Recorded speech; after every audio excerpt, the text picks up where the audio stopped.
Welcome to Indie Thinker with Reed Uberman. You're about to make the jump from the dishonest mainstream media into free and independent thought from key thought leaders on the subjects of culture, causes, politics, and faith.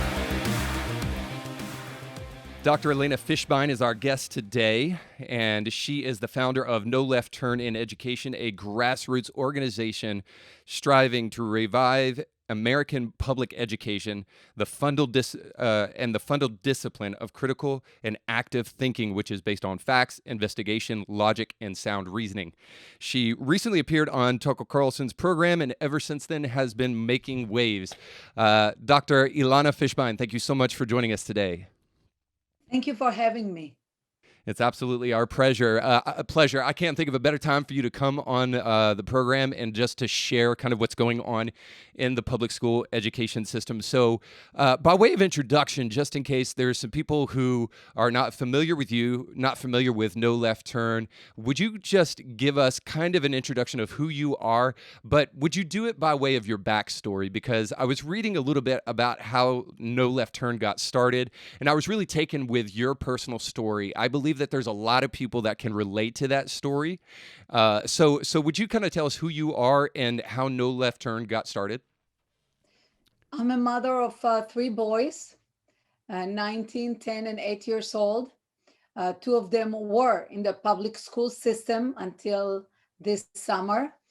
And I've been always, with my husband, involved parents in the education of our kids. We believe that our kids deserve to get the best education to better their own life, as well as the betterment of our society.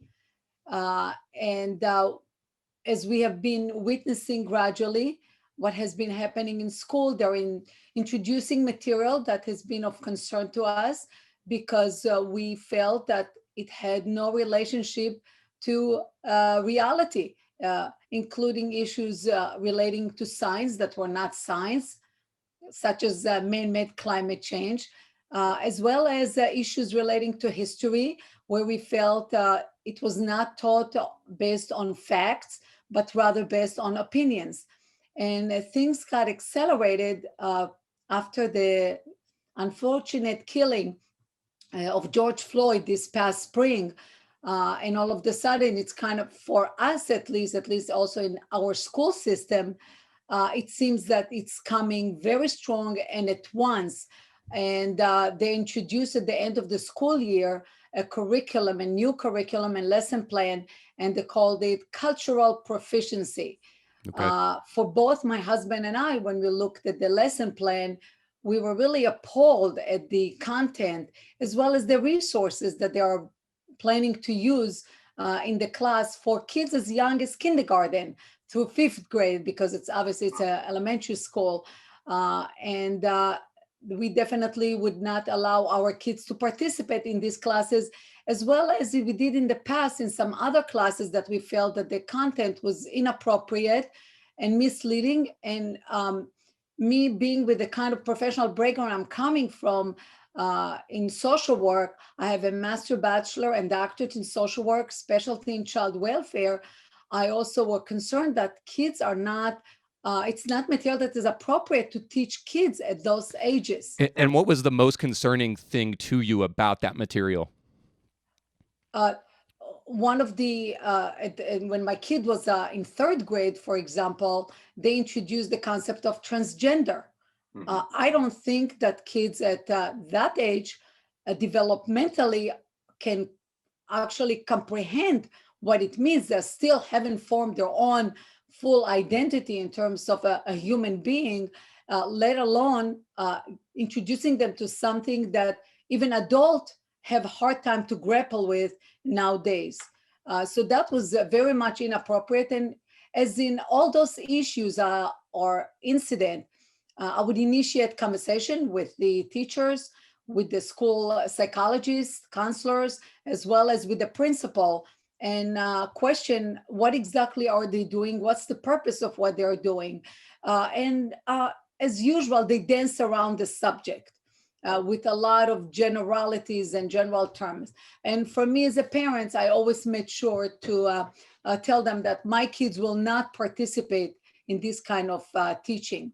However, what the change that happened this fall, and accelerated through the summer, has been such that it's so widespread, so in depth, and it's no longer you can really pick up some school here and some school there. The phenomena became not only unique to public school, it's all over also in private schools. And as after I launched the movement and I've been contacted by so many parents, in fact, it seems that we have been asleep on the wheel, because it was so entrenched in so many places, and it started years ago. But again, as I said, it really found an almost like an opportunity to burge into all our homes and all our schools through the incident of the killing of George Floyd. Right. Well, I want to stop and pause right there for just a moment and just say, in fairness, because Indie Thinker is all about helping us think about issues with clarity and with upfront honesty. So I'll just go ahead and say I'm a conservative Christian. I know you had some upbringing in Israel. I don't know if your background is Jewish or not, but obviously, if you're a religious person, it is presumed and assumed that you would have a problem with transgenderism. But I want to take us a little bit even deeper than that, because one, I think it should be unanimously agreed upon, and we'll dig into this in a minute, that some of the conversations that are happening in schools are conversations that should be happening with parents and not necessarily with teachers and kids.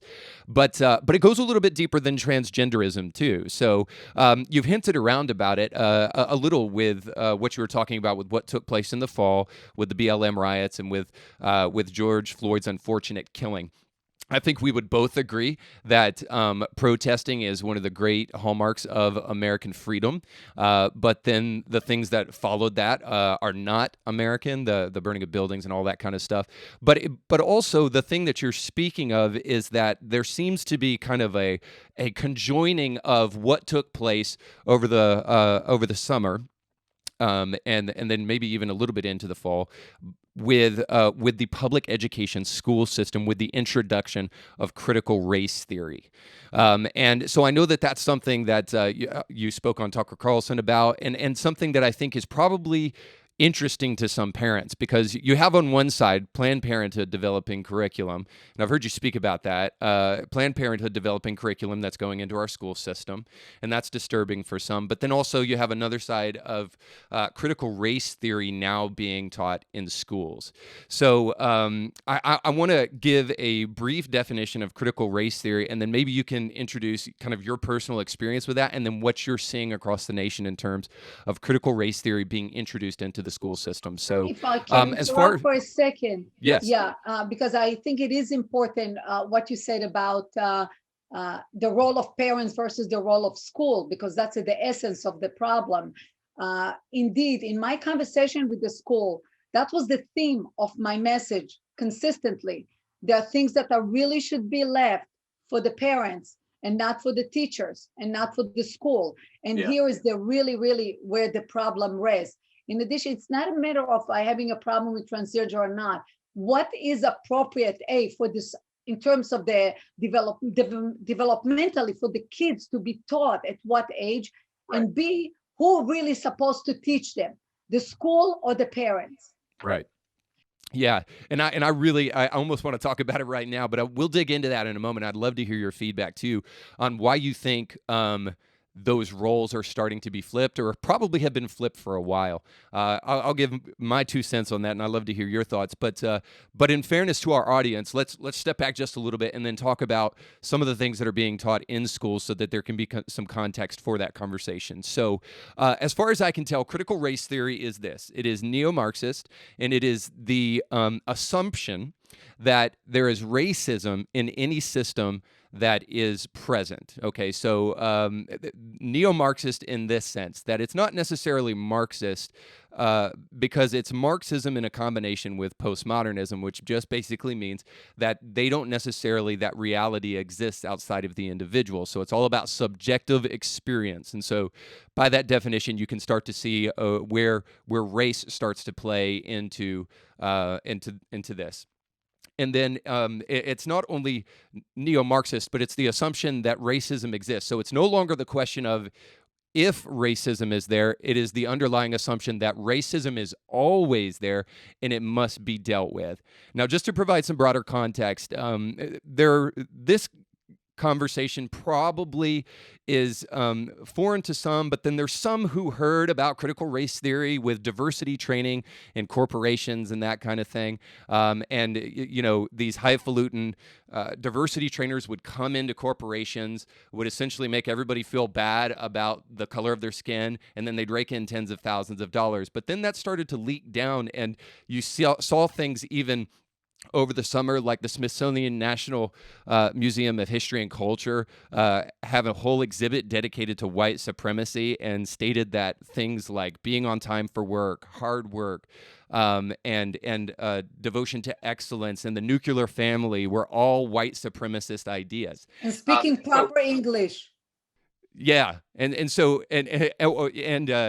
many more things. I think there was at least 14 things that were dedicated to white dominant society, and you just come away scratching your head with that stuff. But then we started to see this kind of come into the public school system, and the way I heard about you is there was a mother in Las Vegas who filed a lawsuit against the or at least she was around Las Vegas, against the Nevada school. Because she's our chapter head in Nevada. Oh, okay. We, No Left Turn in Education, initiated the lawsuit. We brought it about. She's our chapter head in Nevada. Okay, gotcha. And so I'll stop with this and just say, so that lawsuit originated because her son, who is mixed, by the way, was in a class. I forget what grade, you can tell me, but he was in a class. He's a senior. He's a senior in high school. Yes. He was a senior in high school, and he was in a class where they separated people based upon the color of their skin as oppressor and oppressed.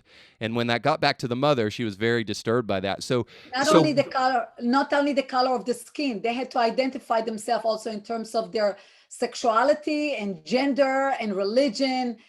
It's a intersectionality. Yes. It's not only race, it's intersectionality. Yes, go ahead. No. So that's where I want you to kind of jump in. So how have you seen this creep up in the public school system? And as far as you can tell, what is critical race theory? I think the best way really to explain it is by almost like demonstrating it. I'm talking to you, Reed, right? Yeah. Maybe your name is not Reed, because you can change it any minute. I'm looking at you.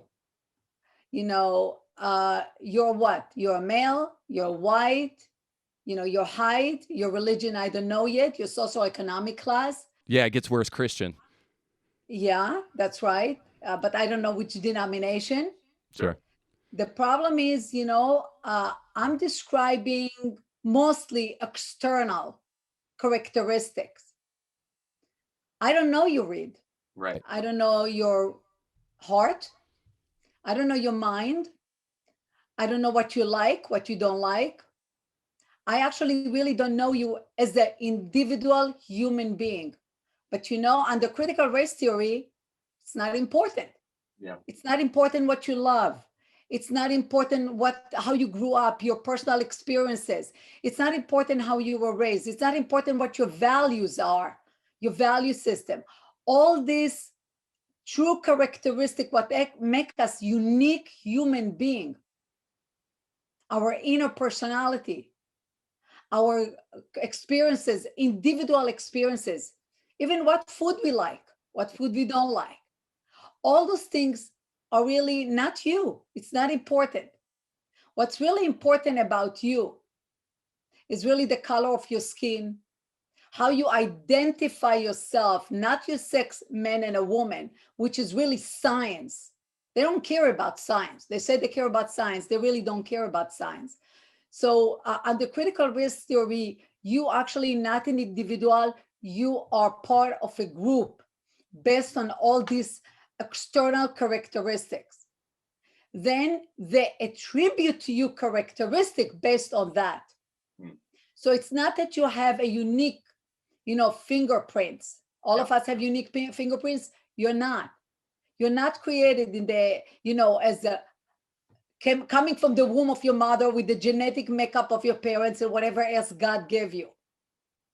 You're actually the society who divide us, via the intersectionality, defines you and attribute to you characteristics. So to begin with, because of your color of your skin, and now it becomes worse because you're also a white male, Right. you're already an oppressor. And everybody else who is not white is by definition is oppressed, not because they experienced any oppression and not because they had anything in their background that make them being oppressed, but just by the mere fact of some external characteristics. But also the absurdity of this is you are born like that. And according to their philosopher, critical race theory, it's nothing that you can redeem or nothing that you can change over your lifetime, because obviously you're going to, dye the same color. So I always ask the question, if that's the case, because of you are defined by those external characteristics, why are we having all this training of diversity, inclusivity, and DIE or equity? Why are we having all this training? Because it's not going to change. You're always going to be, that carrying those personal characteristics. You might decide at some point to change your, because there is gender fluidity, to change your gender. But in my book, there are two sexes, man and a woman. If you, in your life, you want to, exhibit different kind of behavior or want to, internalize some other kinds of feeling, that's fine. That's your issue. The problem is that you're coming with all this package and dumping it on little kids, very little kids, and brainwashing them to believe things that are not, it's impossible for an adult to understand. All of a sudden, the kid, go to school and they tell him, you know what? In kindergarten, you're not a boy, regardless of your biology. You're not, and you're not a girl. You can get up in the morning, just whatever you feel like, that's what you are. So all those issues of, are all connected. The problem with this, as you described in the case that we have in Las Vegas, is it's not theoretical. They are imposing behaviors on you. They're imposing on you to change your whole inside and the way you think about yourself and the way you feel about yourself. How do you think a kid that is in kindergarten is told because he's white is an oppressed? I mean, And by the way, let me interject real quick and just ask, because I think immediately people will want to know, is this happening in kindergarten? So do you know of specific cases where they're teaching gender ideology in kindergarten? Oh my God, everywhere. Look at the books. In my kids' school last year, I pulled them out of the school. I put them in a different school, but not a private school. The book that they assigned for kindergarten through third grade, called A Kid Book About Racism. And when you open that book, you are appalled reading each line. And it's a kid book. It's just a few words and big pictures on each page. So indeed, on our Facebook, one of the early things that we posted is a video of a really very sweet, attractive young Black teacher. She's been teaching for 10 years, teaching K through 1. So she's teaching really a kindergarten and first grader, and all smiley, really very sweet. And she's telling how you actually can teach vocabulary to the children. And the vocabulary is oppressed and oppressor and racism and systemic racism and privilege. And you ask yourself, those kids, is that, what do you mean by you can teach a vocabulary? Of course they can learn the word, but it's not about learning words, about learning the meaning of the words. So that's why they do all those exercises in order for you to internalize the meaning of the word. It's not just, and in fact, in that video, that specific video, she's saying that you can teach it to 3 and 4 years old even. You don't have to wait until kindergarten. So indeed, it's happening from a very, very young age. So let's just talk about this then, because again, I want to fight for this, because I think that this is the important thing to realize about all of this, because there's a wide spectrum of people in America, and God bless America. That's what we're all about. But I really want to be careful that anybody listening right now really understands this is not a right and left issue. This is a question about, this is not a political issue, even though it's been incredibly politicized. Maybe there should be political conversation about it. I'm not saying that, but it is not a political issue in my mind, and here's why. I think we have to go back to our definition of what education is all about. And so I'd love to hear your thoughts on this. Anybody who knows any just basic history knows that education in America started just as simply as this. People were taught to read so that they could read the Bible, so that they could go home, take a Bible, and they could read it for themselves. Now, thankfully, it's evolved beyond that, and education has taken on new disciplines, and we're all the better for that.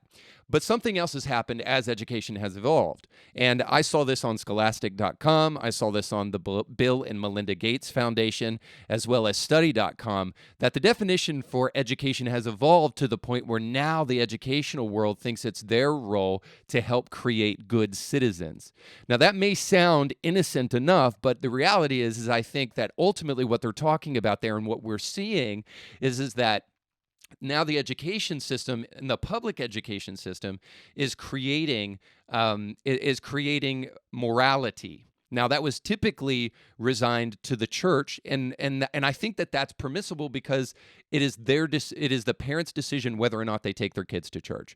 But ultimately, I think it goes even back to a more basic tenet, which is this: is that parents are the ones who are uniquely qualified to teach their kids morality, not the education system. Now, I know why the education system did it, probably because parents were not doing it. They were not fulfilling their role of helping their kids become better citizens.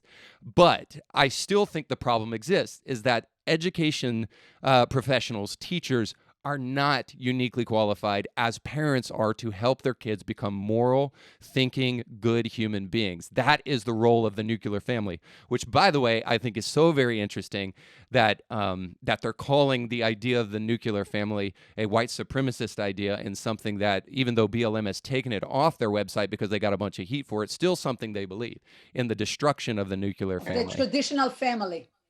Yeah. So what is your take on the education system, what it's really supposed to be doing instead of what it is presently doing? You know, I have no problem with the issue of, developing a good citizen or whatever they define it. You know what the problem is how they define it. Yeah. And whose role to do what. It's the same with, we are all for equity. We are all for diversity. We're all for inclusivity, but according to their dictionary, it's literally the opposite meaning. They talk about being anti-racist, but they're actually racist. Yeah. What Martin Luther King Jr. talked about is anti-racism. What the teacher unions today and the BLM and all those people on that side of the argument is bringing to our school is actually racism. They call it anti-racism, but it's actually racism. Yeah. They hijack the dictionary, they redefine the word. So it's again with what does it mean to be a good citizen? According to their definition, which usually it's the opposite of what good citizen means. So here we have to be really very specific and look at the details, not be caught up with the title. Indeed, in 1979, the Department of Education was created. When it was created, if you look back and look at what it's written specifically in that act, it says that the primary responsibility for educating the children is the parents. It says the parents have the primary responsibility for the education of the children, and the state and localities have the responsibility to support the parents in that role. What's happening today is totally the opposite. The school have been hijacked. our kids have been literally kidnapped, and they are a captive audience in those schools. The parents, indeed, you said it in one of your statements, for many different reasons, and we can get into some of them. But parents almost like withdrew. I'm not saying all, because there are parents who do homeschooling and parents that are involved, but to a large extent, there was such a big trust in the schools, in the teachers, that they have the best interests of our kids, that trust actually let us pull back and not be involved enough. And what you have seen usually in schools, the parents' kind of involvement in school is fundraising for the kid, for the school, doing social event like the social dancing, events for the kids, or doing this sale of gift paper wrapping for Christmas and cards. That's what the involvement of parents, was reduced to. And now, when parents started realizing of what's happening in the school, much of it thanks to the Zoom calls, which was imposed on all of us through the COVID-19 restrictions, they've been horrified. But again, here, the school, the teachers union, barged into a very much open door and has been transforming our school gradually, as parents has been really sitting back and realizing that now that it's almost like a total transformation. However, that's really, if I look at what our really goal, the primary goal, and I said it in our documents, is to get parents back into getting involved with the education of their children. They can no longer, the trust has been broken. The parents' trust in the school and the school system has been broken. And in fact, you said that you are conservative. In fact, what has been happening in school boards, those are the entities that make the decision about the curriculum that are eventually being implemented in school. The school board has been totally dominated by Democrats and by people on the very left side, even of the Democrat Party. And during election time for board members, even I would confess for myself, I didn't know who is running. I didn't know anything about it. I was so consumed with the education of my kids on a very personal level, but never really realizing even the role of the school board in determining what my kids are going to be consumed and what kind of brainwash is going in schools. So that's where, as I said, parents have not been taking the role. And that's what I'm doing in my movement, trying to mobilize and empower parents and teach them how to get involved, how to get control back of what the kids are being taught. Remember, we are the taxpayers. It's our money. It's the absurdity is taking our money and turning our kids against us. They are breaking families, because we are hearing from a lot of parents whose kids already graduated, even college. They're coming crying to us. I lost my kid. It was a good kid. I taught them good values as long as they were at home. And then they are gone. And there are a lot of parents with very tense relationship with kids or no relationship at all. Yeah. We would like to prevent it. Remember what Lenin said, give me your kids for 8 years and I'll turn them into good Bolsheviks. And that's exactly what's happening now. They took our kids and that's what they're going to turn them into. Yeah. Well, I think at the end of the day, the one thing we better be able to agree upon is that our children are precious. They are the future, and it is the parents' role to protect them. So let's talk a little bit about what that looks like on a real world scenario, because I was thinking to myself about your personal story, but then also to the potential story of other parents who maybe have tried. Or I can think of two categories of hypothetical parents: parents that have tried but have been stonewalled by the school district, parents who are afraid to try because they do not want to be labeled as racist. So I know you, in your own personal experience, when you first brought this to the attention of the school board, what was their reaction? They did not react until this day. However, because I wrote a letter to the superintendent and the school board, as well as to the principal, and nobody reacted. And that's when I decided to post it on the Facebook of the parents of the school. And that's when I was lynched. And I literally told them in one of my comments that they are lynching me. But So explain that. What is it? What do you mean by lynching? What happened? the calling names, racist, bigot, how dare you, not in our school, and remove me right away from, take it down, take it down. I mean, they were like indeed it was taken down after, maybe a dozen or so parents were ostracizing me with all those beautiful comments. At the same time, this was the public lynching. At the same time, I was getting a lot of private messages with incredible support, congratulating Note the me on privateness of those messages. exactly. That's the two theme in all of those messages that I got, and a lot of them was support and congratulation. And the second one, we're afraid to speak, we're afraid to talk, and that's when I thought it's insane, and I actually was kicked out of one group that I was a member of in our community, because they were policing. They're policing you in every aspect of your life to see if you make comment anywhere, or Right. somebody heard you make comments. So I was removed from another group, and I posted it to two other community groups, Facebook pages, and one did not even post it. I just posted my letter. I don't know if you had a chance to read it. There's not even one single syllabus in it that talks about that is a racist. And I was removed from there as well.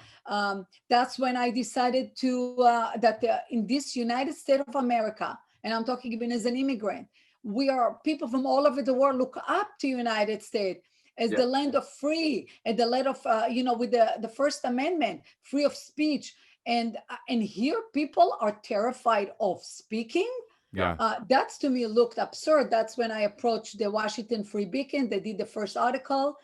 Tucker heard about it, and then they invited me, start to get more media attention. But this is really so absurd. You know what? I can even demonstrate it through my really personal story. I'm Israeli. My husband is American. And my parents moved from Iraq to Israel. They actually had to flee for their life in 1950, because after the Israel Independence War, all the Arab countries were very, fighting Israel. And Jews really had to flee for their life. So most of the Jews of Iraq who have been there for thousands of years, this is after the Israelites were expelled to Babylon. So my parents were one of those Jews that never left. 120,000 Jews were living in Iraq at that time. Most of them came to Israel. Now, as a Jew, I'm considered white, but if I was Muslim in Iraq, I'm actually a person of color and I'm oppressed. But because my religion, I automatically change and I become to them white and oppressor. Right. Is that absurd or not? And all Jews basically are originally from Israel. We are from the Middle East, and Middle East considered oppressed population because they're people of color. So that's how, the absurdity of this whole thing. I would tell you another absurdity, because if you can decide on that huge spectrum of gender identity, on gender fluidity, if you can decide any moment that you are one or another or whatever you want, why can't you decide you're white, that you are black? In fact, you can determine whatever you are. You can decide, you don't have to change your religion. I'm a Muslim, I'm a Buddhist. You can actually define yourself the way you want. If you can define your biology, your sign, actually that male and woman, whatever you want, why can't you define any other characteristic the way you wish? This really reflects the absurdity of this whole theories. The same as, only white can be racist. And as a Jew, we know what happened with the Nazis. How can we be racist? All over throughout the centuries, the Jews, more than any other group, experienced racism and the consequences of racism. So how come the Jews are the top pyramid of being racist? So that's the thing. That means black cannot be racist. give you some data from the FBI. According to the 2018 report of the FBI, there are 2.7% more crimes against hate crimes against Jews than against Black, and there are 2.2 more against Jews than against Muslim. Yeah. So the Jews are the group of population in this country that experience more hate crime than any other group, but still we are considered oppressors. Yeah. So, the absurdity here is in every way. But the problem, again, two things. You cannot discuss with them logically any issue because they right away go to the emotion, and B, they label you. And if there is concern for me is for us, people on our side, why are we afraid of being called racist? We know they hijack those words. I don't care when they call me racist, so what? Look at yourself in the mirror. Think about yourself. Are you racist? So they call you racist. They will call you thief. They will call you murderer. Did you murder anybody? You didn't. So why do you care if they call you murder? Yeah. Why do you care about how they label you? You know what they are. So that's why I'm telling parents, don't be afraid. Don't let them shut you up. Just because they are calling you whatever they want to call you, because they cannot have a civil discussion. And that's what I offered the parents at the school when I posted the letter to the superintendent. Let's have a discussion. What do you think about it? They cannot have a discussion. They right away label you, cancel you. They try to destroy you totally. But we have to stand up and say, we are not going to let them label us or hijack us or shut us up because they are labeling us. Donald Trump won 83% of the counties in the United States. 83% of the counties at least should be able to flip the school board, should be able to advance their world views into the curriculum. But now, it's non-existent. Yeah, I love everything you're saying there, because it reminds me of something that I think I benefited from as a young man, is being a man of the world, traveling all over the world, but then also having friends from all over the world. And I experienced the same thing you did in appreciation for America. And the one thing that I find so interesting right now is that immigrants are reminding Americans about who we are. And we used to be a society of ideas. We used to be able to, because we were built on Enlightenment principles, which are now, by the way, I think considered racist as well. We were built upon Enlightenment ideas where we could have open dialogue. And my policy about this, by the way, just for whatever it's worth, is if when you make a statement, immediately you're given a personal attack, usually the person has no ground to stand on. They don't have any merit to what they're saying. And that is kind of what is happening today, especially with cancel culture and stuff, is that we are losing the ability to talk openly. And if I were to be honest, I would say that is why this podcast exists. It exists to have conversations about things that we need to be talking about. The reality is people may be listening to this right now and they may disagree about one point here, one point there. But that is okay. We've all of a sudden become incredibly uncomfortable with disagreement, and we've become incredibly uncomfortable with conversation. And this is where I hope we can have unanimous, universal agreement. That is not healthy. We have to be able to discuss these things, and we have to be able to be courageous. So I just want to say I appreciate your courage in standing up.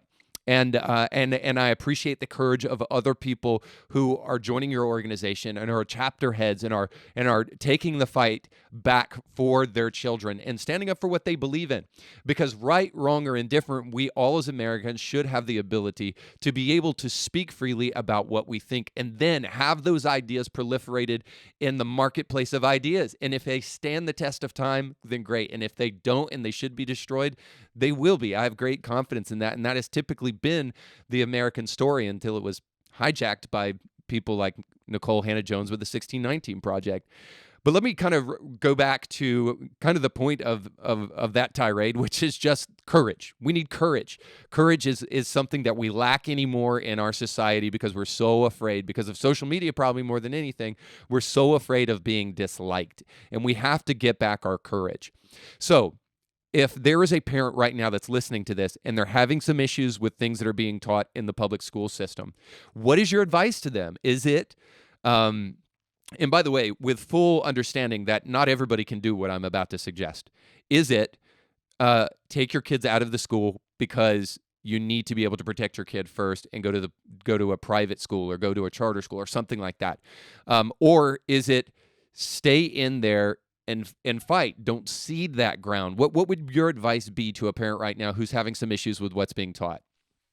Different solutions are appropriate for different parents. It's a personal decision. However, as I said in the beginning, the problem is all over, meaning it's in private schools, it's in charter schools, and it's public schools. In fact, I was enlightened when I was exposed to the reality that in private schools, and particularly in top private schools, it has been going on for years now. So just pulling kids and putting them automatically in a private school doesn't solve the problem, because you have really to look very carefully what they are teaching in that school and make sure. I'm at this point, as I said, fighting is the only way. First of all, as I said, it's our taxpayers' money, and they're using our taxpayers' money to work against us. Second, we are the majority. We are the silenced majority. Wake up. We should not be silenced anymore. You have to stand up, because if we duck for somebody who's calling us racist, what's going to happen when you have China, Russia, or any other enemy coming after us? Yeah. That's what we are afraid of. Who is going to protect our children? Who is going to protect your children?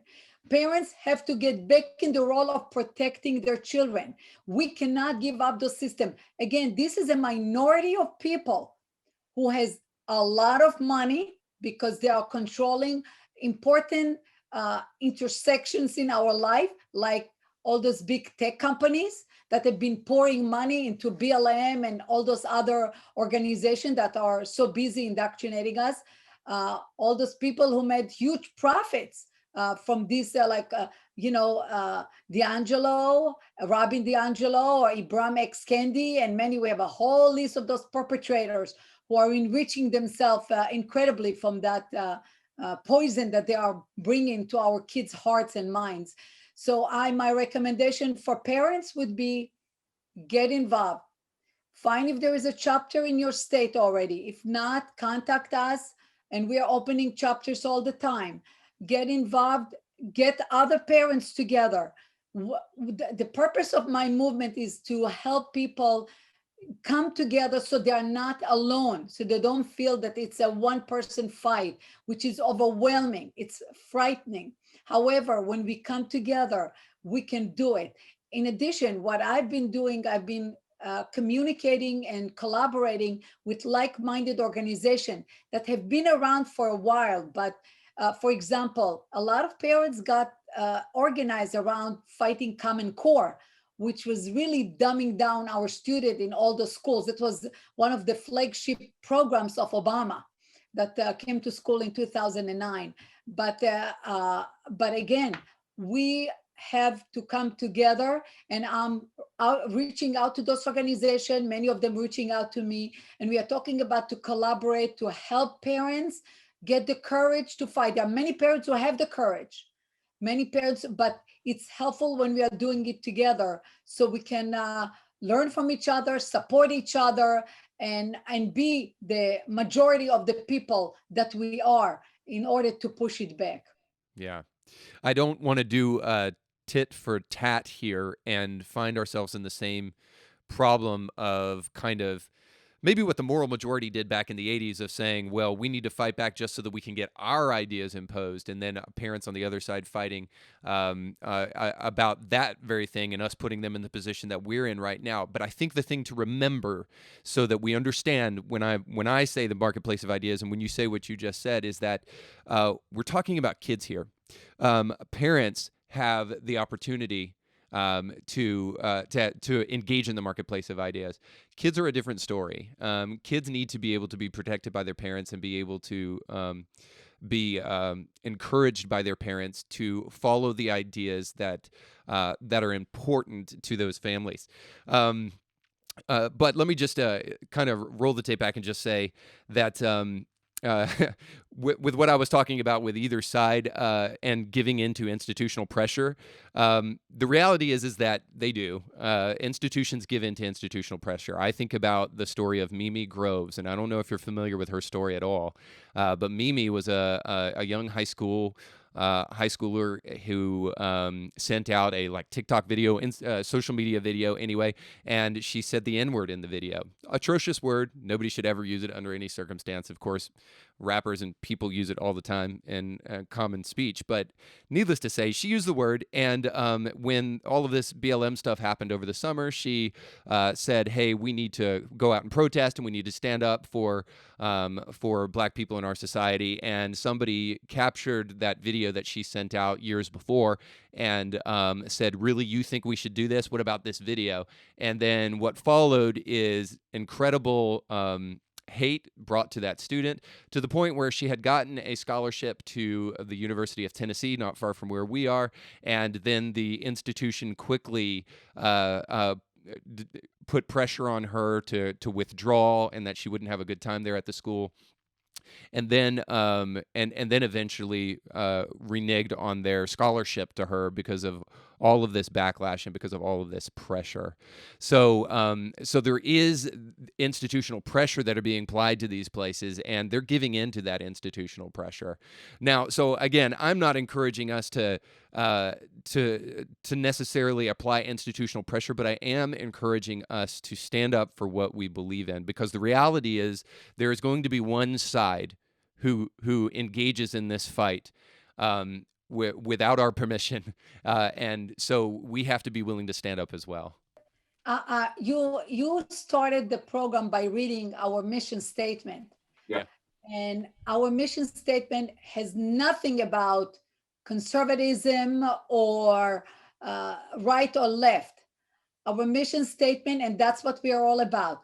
Our goal is to take all indoctrination and all politicization out of school.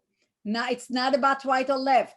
Again, with the mission statement, we are talking about reviving the American education with the focus on critical thinking, with focus on, so there's nothing about right or left. That's why, in fact, we have a lot of parents who identify themselves as Democrat. Many say we are Kennedy Democrat, JFK Democrats, but just Democrat, because they understand the danger in what's happening now. They understand the consequences that it's going to have on their own kids, on their family, and on the society. So absolutely, I agree. There's not right or left. It's just about education of our kids, going back to the 3 R's, as well as I'm very much promoting patriotism, love of country. I don't think we have to be ashamed of our country. Everybody on a personal level, we all make mistakes. We all have some parts of our history that maybe we're not proud of. So it was not sometimes intentional. We were young, we were not aware, we were innocent, but we all make mistakes. And the same thing on the level of the national level. Not every nation is not perfect. We made mistakes. There are things that also you have to understand it with the context of history. And that's what was happening in that history. As a whole, we should be extremely proud of our nation. It is an exceptional country. It is an exceptional nation. We have nothing to be ashamed of. We are learning from our history and we are correcting it. We don't have to make everybody feel, the whole thing of victimization of that the white like to think about, and maybe some blacks or people of color like to use it, but it's getting nobody anywhere. The Civil War happened. About 700,000 people were killed in the Civil War. We have the Civil Rights Movement. We got a great accomplishment. I don't believe for a minute that there was a systemic racism in this country. No more. We made a huge step since then. There was racism. Nobody denied. It was awful. And by the way, most of it is owned by the Democrats. Yeah. And so here, the purpose of our movement is actually to bring everybody together. No indoctrination, no right, no left. It's about education. Because look, some of the things that you even mentioned in terms of the characteristic that they're attributing to the white supremacy culture are things that are self-defeating. Our economy is a global economy.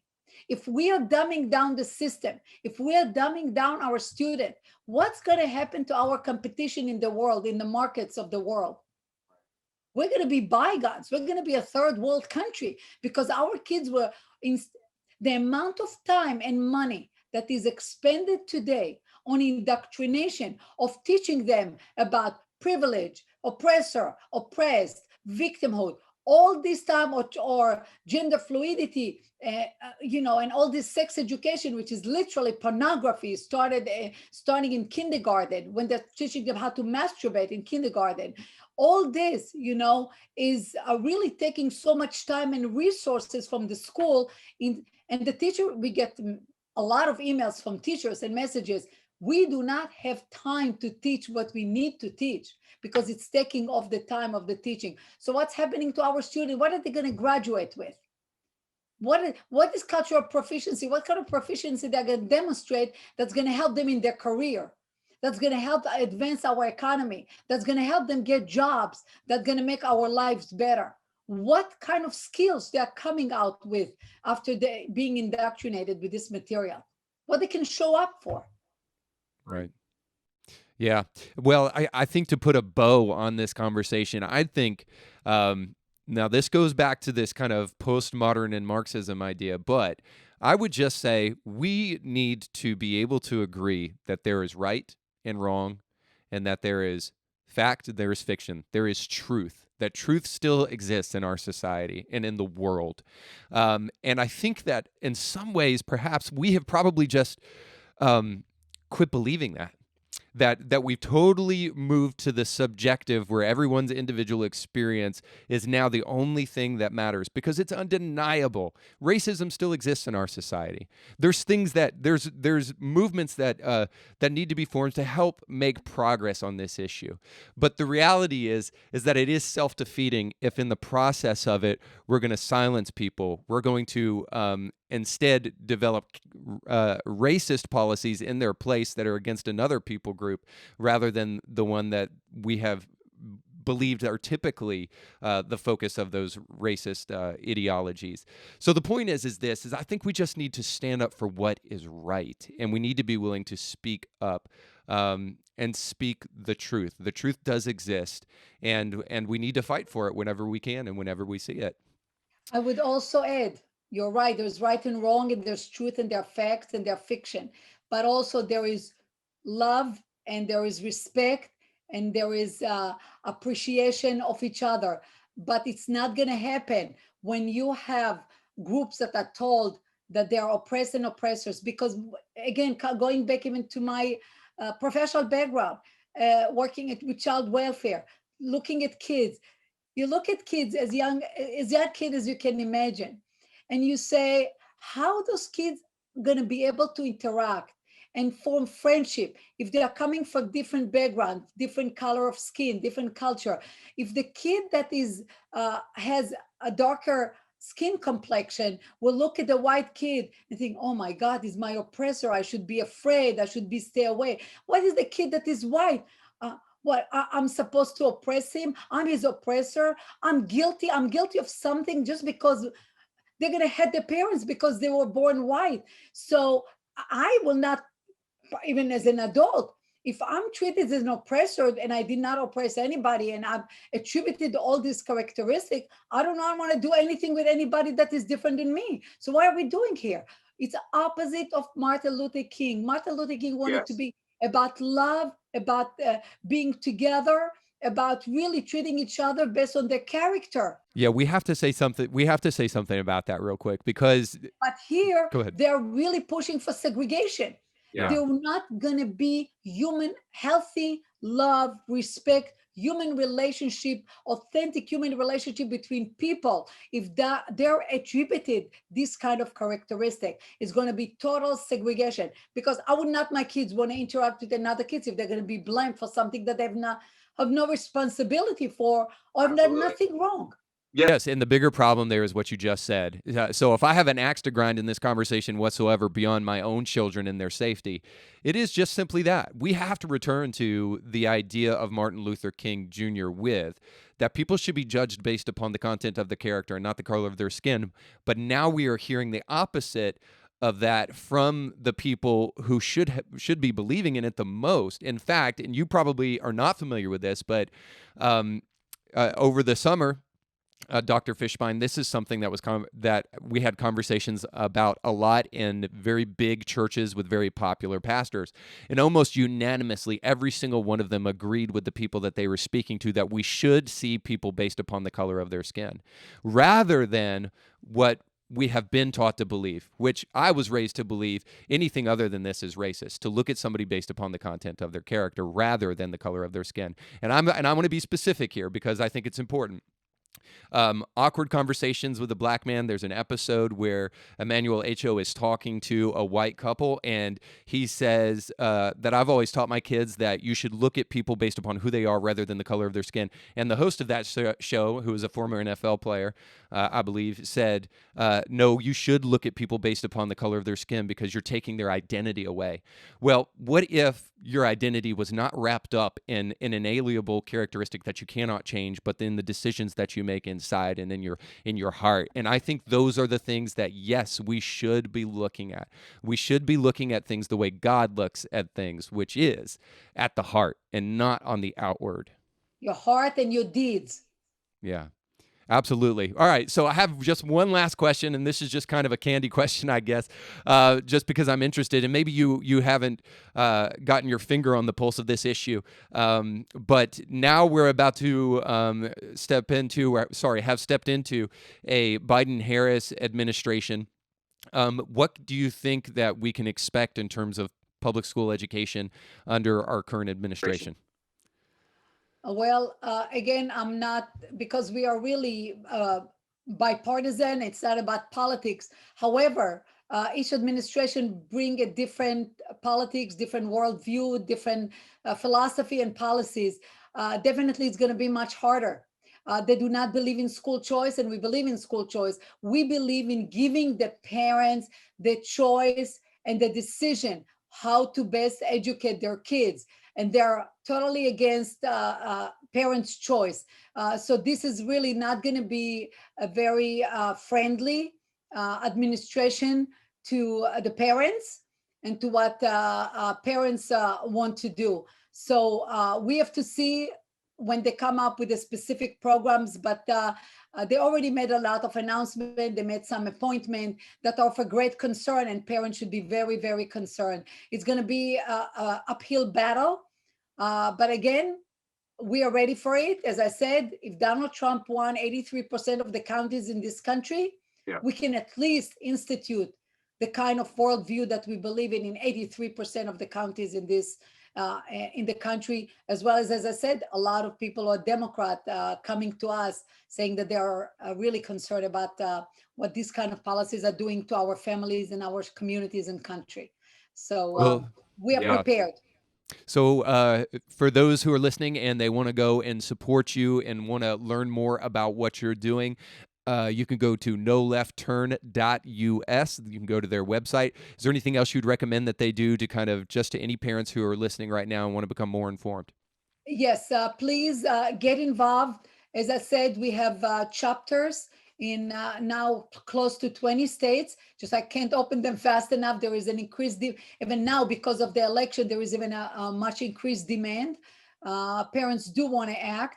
Go to our website, send us your information. Our website is going to be now in the process of being upgraded. It's going to be a wonderful resource for you for information. As well, go to our Facebook, No Left Turn in Education, and read stories, read what happens. Send us emails, make comments, and get involved. And please donate. We have a donate button on our website, even $5, $10. We don't have high-tech companies sending us $100 million here and another $300 million there. But Right. we have the people. We I have know the that, people. guys. If every person who listened to this said even $5, it's going to be adding up. So we'd appreciate very much. Get involved and support us. Well, it's a worthwhile cause. I really appreciate what you're doing. Our kids are our future, and we as parents need to uphold our responsibility to craft them to be the citizens that they should be. So thank you so much for being on the program today, and thank you so much for what you are doing. My pleasure. Thank you very much. And All right, bye. good luck. God bless. God bless you. Bye-bye, everybody. Our thanks again to our guests for being on the show today. Indie Thinker with Reed Uberman was brought to you by our sponsors. If you like what you heard today, please do us a big favor and give it a 5-star review and like it and share it with friends. And if you want to hear more awesome guests, make sure to check out past episodes. Indie Thinker is a nonprofit paid for by our sponsors and the generous gifts of people like you. In order to hear more great guests like you did today, please consider giving a tax-deductible gift by going to indiethinker.org. And just remember, your voice matters, but infinitely more when you think for yourself.